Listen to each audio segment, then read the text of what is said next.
Hey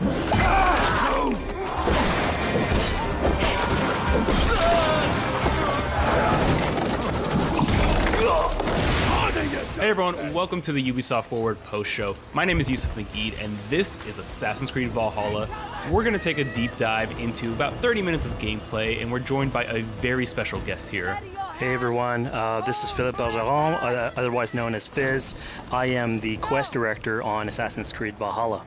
So Fizz, we're setting up here for what looks like an epic encounter. Tell us exactly what's going on here.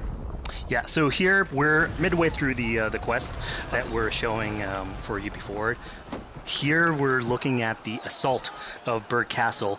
So these are big moments that usually sort of culminate at the end of the story. And so here Eivor, our Viking raider, is taking a group of raiders and Fyrds into Burg Castle to go and take down Rued and his clan. So who exactly is Rued, and why does Eivor sort of want to pick a fight with him? Basically, Rued comes into play about halfway through this story arc, where at the beginning of the arc, this is something that happens before, Rued basically caused a lot of turmoil within the territory, and Oswald, who's the sort of elderman-to-be to inherit this territory, needs your help to take him down. Oswald having just been defeated in a previous quest, and so here this is revenge, but also accomplishing your ultimate goal. So Fizz, as you're talking, we're seeing some of the combat of Valhalla. Can you tell us a little bit about the changes to combat this time around? We wanted to basically add a lot of new mechanics to it. So we added like some dual wielding for the player, like a stun system in there.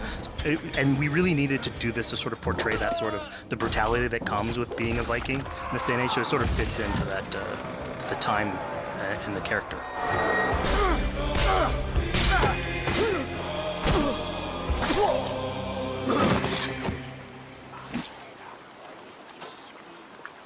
Oswald. He lives. Oswald lives! Eivor, is that you? Shut your arse, twig spine. Here, Eivor has taken her entire army through the assault, and finally it's revealed that our Elderman, our ally, Oswald, is still alive, and Rued has him captive. So this is what it comes to, Wolfkist? Two Danes fighting over a filthy Saxon whoreson? If this swine is your prize, come and get him! So now that we've seen that Oswald is alive, we have Rued within our sights. What's the next step here? So the next move for Eivor is to finally face off against Rued. She has her allies, they can take care of the rest of the army. Now it's time to go one-on-one against Rued in one of our boss battles, actually. Your battle is not yet won, Oswald. And it's worth pointing out, actually, that here what we're showing is the player going and facing off against Rued aggressively, but we tend to always have to support a 360-degree approach in these things. So the player could have approached this a little bit more stealthily and gotten at least like a good critical hit on either Rued or his wolf, and so you can play this a little bit more strategically if that's your playstyle. So we're not only fighting Rued here, but also his pet wolf, right? One of my preferred strategies is to eliminate the wolf first, just focus fire on him. It takes at least one opponent out of the combat. Now Rued will have extra abilities that come into play if you do eliminate his wolf, but I think having one opponent less in the battlefield makes for a good strategy in the whole.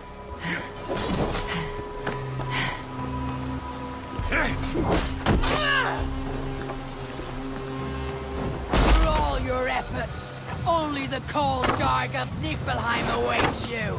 Valhalla is my destiny. That fate will not be met today. Why doesn't they should be roomed, Wolf-kissed? Made thralls, not treated as equals. We are better than this. Than all of them. Do not drag me down to the sewage you wallow in. We just had Dane fight tooth and nail for a Saxon. You'd throw in with these wastrels? These arrogant swine? Eivor, no! He should be tried before God. A lawful assembly. Alright, so we've defeated Rued, we freed Oswald. What comes next? Oswald, in this case, prefers for Rued to be kept alive, and so you basically have to choose, are you going to go against his wishes or stay true to your nature? So we have this choice to make, but before we get into that, I want to rewind a little bit because we just did this big, grand assault, but Eivor couldn't have done it alone. She clearly had to recruit some folks along the way, get some troops, get some allies. So let's actually rewind and see how we went about first gathering those troops. Right. So when coming up to an assault, it's a game of numbers. Eivor can go into pretty much any location and be a stealthy Viking, eliminating some of the assets, which ultimately would be a strategy. You can do that, and you'll have some of the ingredients or of the assets there that will have been sabotaged, but you still need an army. So here what we're seeing is Eivor going around the countryside and raising what we call a fyrd, which is the men and the women of the territory who come up and fight in the name of a king. So here Eivor is going around and trying to convince people to fight in the name of Oswald to finally take down the oppressor that is Rued. Defending East Anglia, defending you. Will you not do the same? What? Die in defense of a lost cause? Yeah, so she's really using like the image and like the leadership that Oswald had, what he meant to the people in his name. She's going to recruit these people. Pretty words, Dane. But the men of Theovard have their own battles to fight. So we're told by this Reeve that there are troops, there are allies that he could add to our cause, but first we sort of need to do him a favor, is that right? Yeah, so obviously these people have been run down by Rued and the impact he's had on the territory, so I think a lot of these people have sort of lost hope. And so you need to show them that there is hope. And so here Eivor is basically helping them take back one of their prized locations by taking a couple men and raiding a nearby township, basically taking it back for the people and showing that there's a reason to continue fighting and then get them on your side.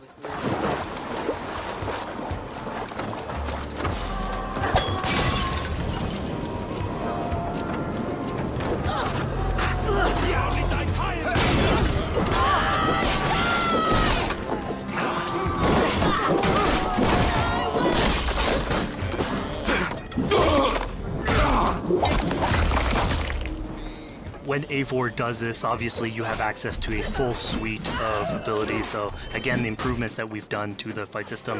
You have some brutal axe throwing in there. You have archery or like range combat abilities in there as well. So really, again, like depending on what your playstyle is, you can customize your loadout and go in there how you wish.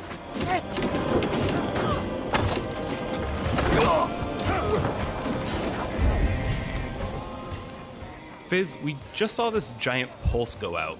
What exactly was that? So that is what we call the Odin sight. The Odin sight is basically our interpretation of the eagle vision from previous games, and we thought it was good to sort of bring that back.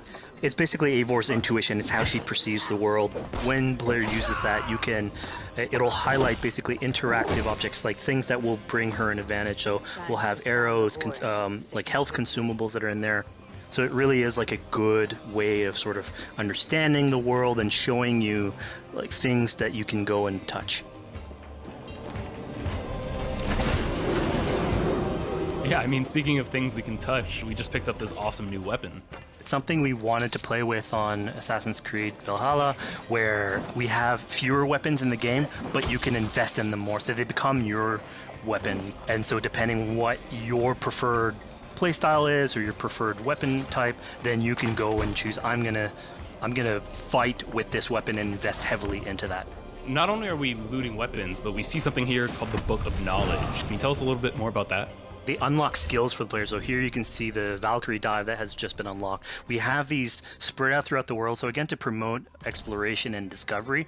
As you travel through the world and you explore locations, you can find these books that will add abilities that you can go and invest in, put into your loadout, then go into the different locations with the different quests in the game and use those depending on what your playstyle is. Now we've recaptured this village, we've secured more troops for our assault. Let's jump back now and figure out what we want to do with Rued. The rightful king of East Anglia has spared your life today, and so it will be.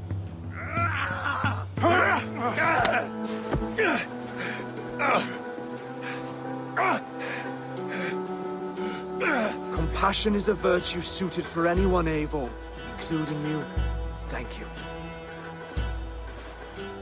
Eivor decided to let him live. Ruud is really angry about that. Being a Norse Viking, being put to the death in battle is your road to Valhalla, so he was basically denied access to Valhalla in this situation. Obviously, all of these decisions come into play later on in the game, so we have very difficult decisions for the player to make. We didn't want to have easy decisions. Yeah, you know, when I was playing, I decided to listen to Oswald and spare Ruud's life, but what exactly is the relationship like between Eivor and Oswald?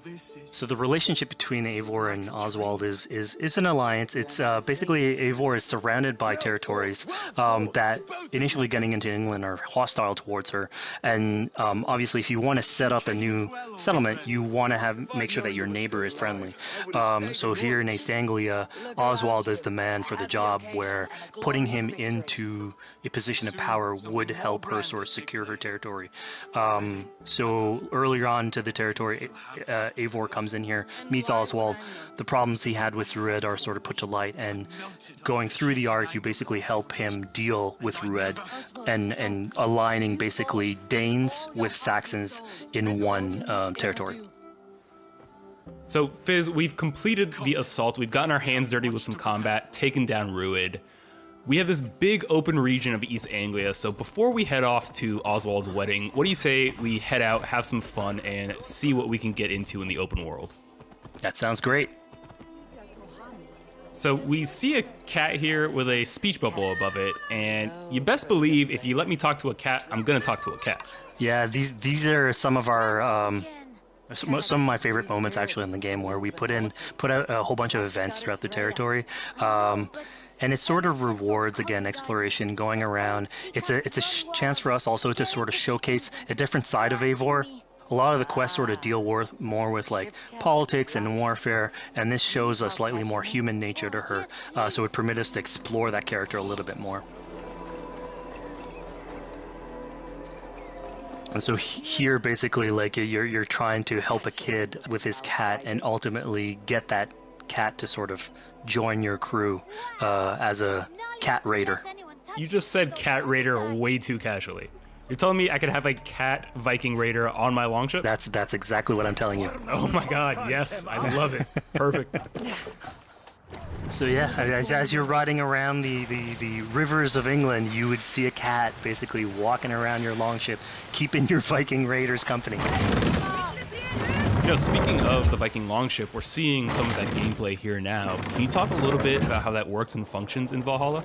Yeah, so starting out on this project, I think the Viking longship is one of the biggest images that we all have when we think about Vikings in our game. And so Vikings had this awesome design for a longship that had a very shallow hull, so it permitted them to go very far inland very quickly, and you could basically disembark Viking raiders like on pretty much any shore. We added that into the game, where you can basically sail up to any location and then just decide to disembark with your guys and raid a location, loot all its treasure, get back in the ship, and then continue sailing down the river to your next opportunity. So I know past Assassin's Creed games allowed for songs and things like that to be sung on ships. Will Valhalla have a similar version of that? Yeah, so this is something we actually wanted the crew of your ship to become like your home away from home.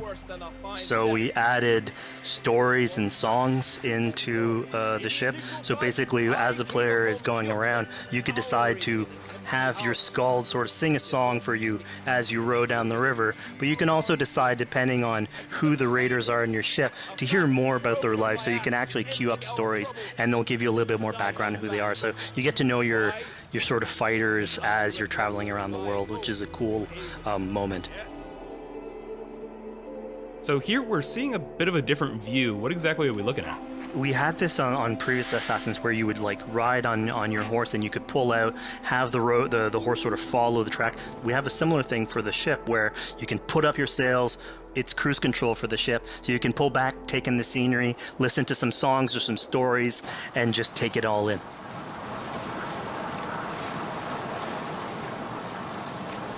So, speaking of Viking songs, we have an activity here that's not exactly singing, but kind of related, right? Yeah, so here what we have is what we call flighting, which was an activity that Norse people would partake in. They would like to have a battle of wits and sort of poetry, where insults would be thrown back and forth between each other. The idea was to try and have a good insult, but also to have a good rhythm and a good rhyme in there. So it's basically a precursor to rap battles. Here's the silver. Now begin. To all those whom I speak, they say Eivor's a clod. Then you're speaking to fools and their knowledge is flawed. Well, How exactly do you go about being successful in one of these? The trick behind a good flight was to choose the right insult, identifying the right cadence, and then trying to find what rhymed the best. I'm known for my might. interesting. Interesting. Silent whispers all claim that you're terribly dense.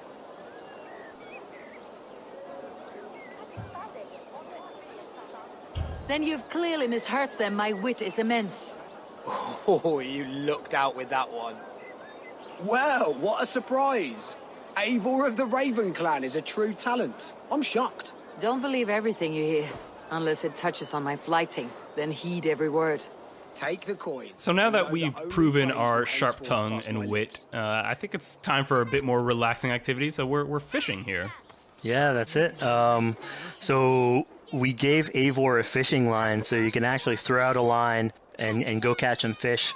This is used basically to play into our new health loop, where the player will lose health in the world, and it doesn't automatically regenerate like we would have in the past. So you actually have to go out and get some supplies. So you'll find mushrooms and some food that you can gather. But here, like you can also catch some fish and consume that to regain some health. We also will sometimes have it in certain quests. So it's a good way to sort of chill out on the side of the water and just, again, take it all in.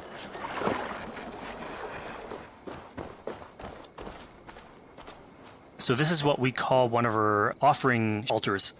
So the idea is that you find these around the world and you make offerings to it. So it'll take like animal parts and stuff that you can find throughout the world. Here what you're seeing though is sort of like a fancy version of it, where as you do your offering you get interrupted by some kids that basically come and steal your stuff.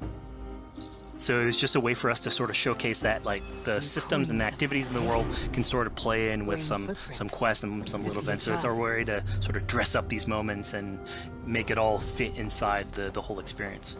Yeah, this seemed like a really sort of unexpected turn for what I thought was going to be kind of a simple interaction. Yeah, and it's really what we were trying to do with these events is to give another dimension to Eivor, other than just, the pure rar Viking or the politician. Because you can imagine at some point that will grow old if you're always telling that version of the character. So it lets us really go into the depth of who is Eivor, what motivates her, how she can interact with the world outside of warfare and politics. But your stealth needs work. We were close. And it also showcases like a different facet of the world at the same time. It's not only Eivor. So it just widens the breadth of the stories that we can tell. So who exactly are these two children? These are kids of East Anglia. They are going through tough times with whatever Rued's been doing to the territory. And so they're just here trying to survive and basically exploit the people that are there to make offerings. It was kind of nice to see that Eivor wasn't really necessarily upset at them for stealing, and after you talk to them, you have the choice of helping them. You can give them food, give them some money, or maybe just say, hey, good luck, on your way.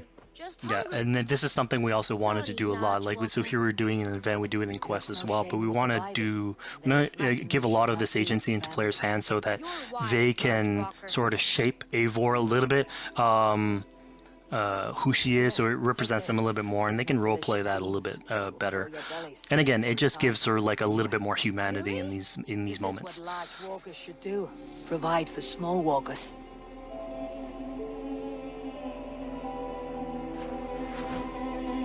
Here, large walker. A necklace?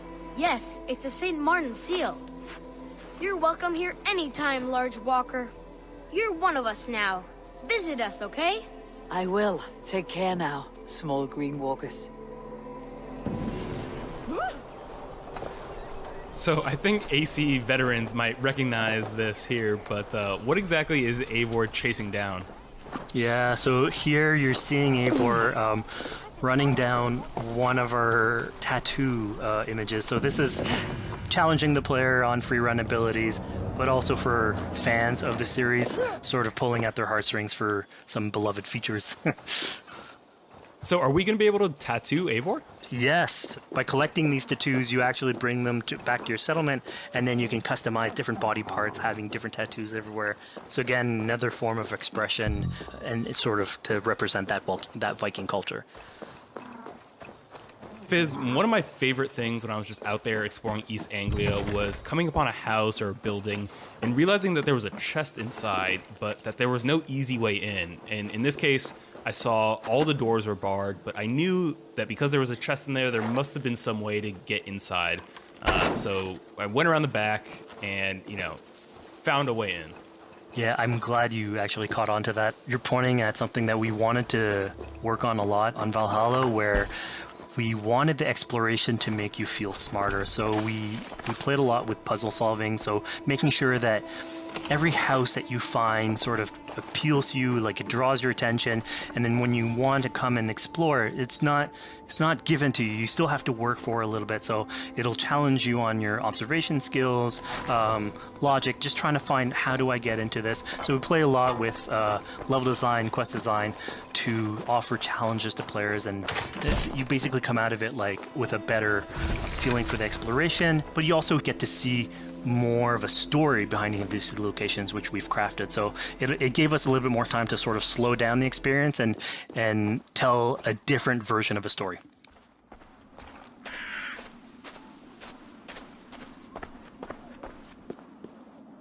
A poor victim of someone's fury. Yeah, I mean, speaking about exploration and just finding things out in the world, I was just wandering and came across this clearing and found this kind of morbid altar. Yeah, so this is one of our bigger events that we have scattered in the world. So as Eivor explores, she can find altars like this, and by interacting with them, here it's a trap that's been set by this character named Regan. Now, there's a bigger story behind all this. There's multiple steps to it later on. So this is one of the moments. It permits us to go into a slightly more mystical realm and play with a boss fight that has more magical abilities, if we will. And basically have this awesome boss fight in the middle of the swamps. And so here the abilities that you see Regan using are a little bit on the mystical side of things. What's happening is Eivor at the beginning of that trap is poisoned, and so she starts sort of hallucinating, seeing the world in a sort of different light and filter. And so that's sort of what lets us go into the realm of the weird. My rage, spirit of my father's rage, fill me!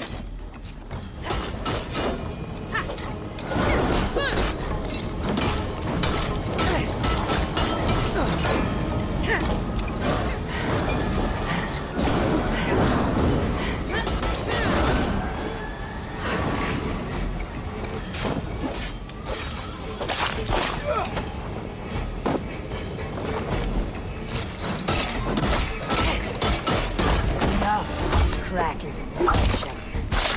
Arrest your demons.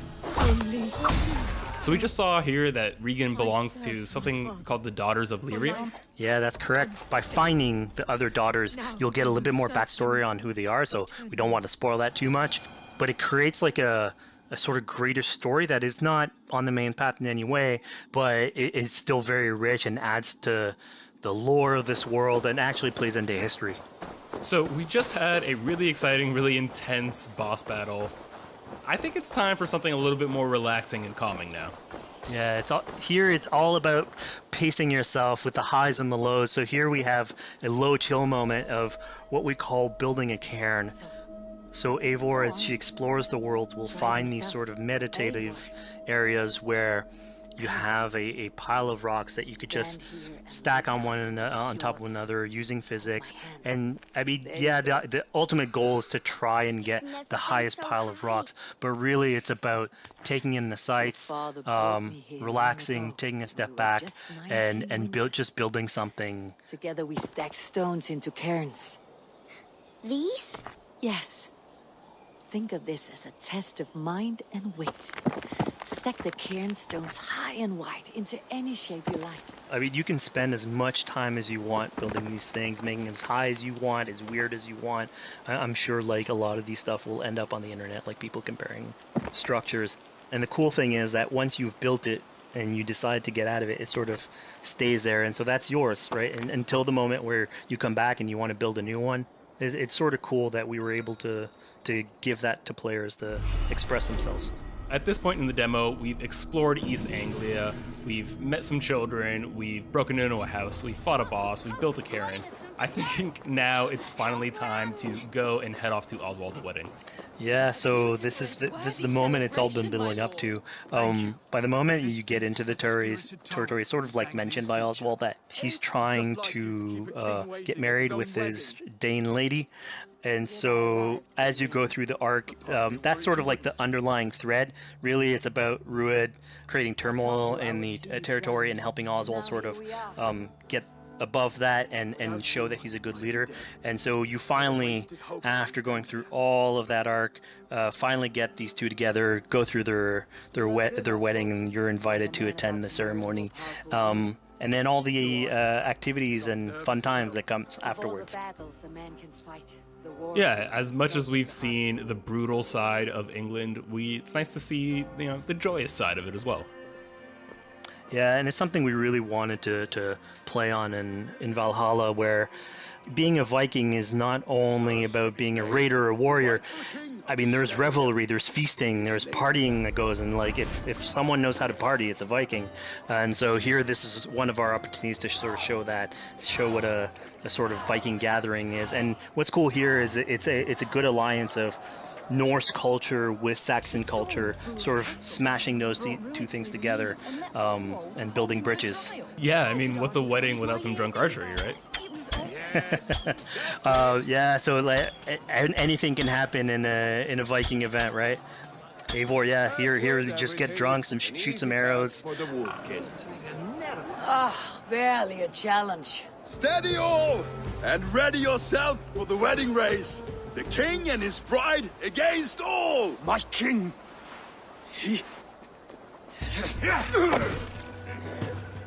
So here we see the decision I made to spare Rued came back to bite us. Yep, that's the decision you made, coming back. So as we said before, all of your decisions have consequences, and this is a big one. I challenge you. I accept. You're basically presented with the option to sort of step in for Oswald, fight the fight for him, or let him go and fight his own fight. Yeah, personally, I chose to fight myself because I thought Eivor is the type of person who likes to finish what she started. Plank by plank, and a dead king cannot keep his oaths. Let me finish this. Oswald, you gutless Arya swine! I'll slay the wolf-kissed, then hang you with your own tongue. How does this encounter with Rued differ from our previous fight with him? So at this point, you've eliminated his wolf, so it's just him. And so he's angry at this point, and so he will start using his big gun abilities like fairly earlier on in the fight. So it's way more vicious, way faster. There's less strategy. He goes literally swords blazing at you. And so this is a fight to the death.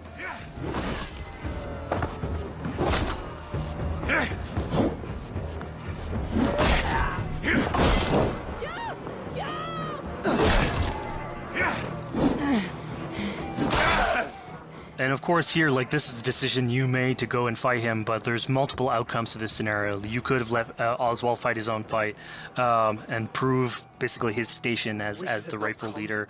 If you had eliminated Rued, obviously this would not have happened. It would have been a slightly more joyous occasion.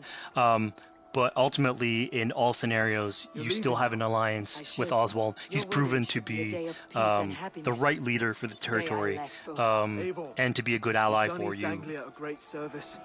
I promised you an alliance, and now you have it. And one day I will need you to make good on that alliance. So we're about to take off from the wedding, but Eivor decides it's a good idea to check up on her friend Finner.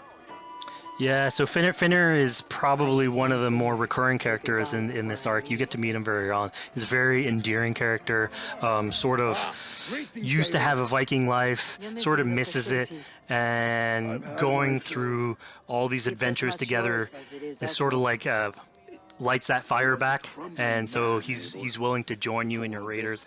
So he's one of many raiders that you'll encounter in the game, and you can sort of recruit, bring back home, and then have them sort of join you on your adventures on Longship. He can tell you these stories that we're telling you about. You get to know a little bit more about him. So again, it's a fun way to sort of discover more about these characters that you meet and bring them along for adventures.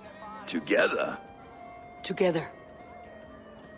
I'll gather my things. Well, folks, we've come to the end of our Assassin's Creed Valhalla playthrough. Fizz, thank you so much for joining us. When and where can people play it? Assassin's Creed Valhalla will be out on Xbox Series X and PlayStation 5, and is coming to Xbox One, PlayStation 4, PC, and Stadia on November 17th. Assassin's Creed Valhalla, available November 17th.